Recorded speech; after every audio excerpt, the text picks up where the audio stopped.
যদি তোমাকে একদিনের জন্য ওয়েস্ট বেঙ্গলের সিএম বানানো হয়, মুখ্যমন্ত্রী বানানো হয়, তাহলে তুমি কোন কোন জিনিসগুলো বদলাতে চাও? প্রথমত নারী নির্যাতন, সমাজে যে অবঞ্চিত যে কারণগুলো আজকের দিনে যে আমি টিএমসিকে ভালোবাসি।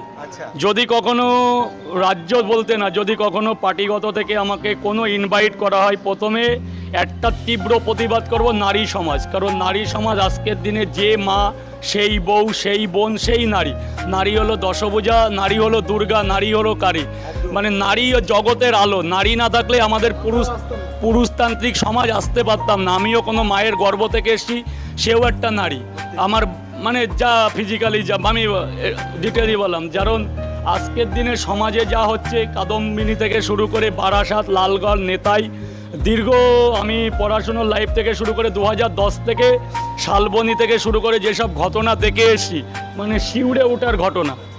রিসেন্ট 2024 একটা মারাত্মক ঘটনা হলো যে আরজি কল যে ঘটনা, এটা সোদপুর, তারপরে একটা নাবালক হলো, একটা 8 বছরের মেয়ে নাকি হলো সাউথে। এগুলোর জন্য আমি তীব্র প্রতিবাদ জানাই।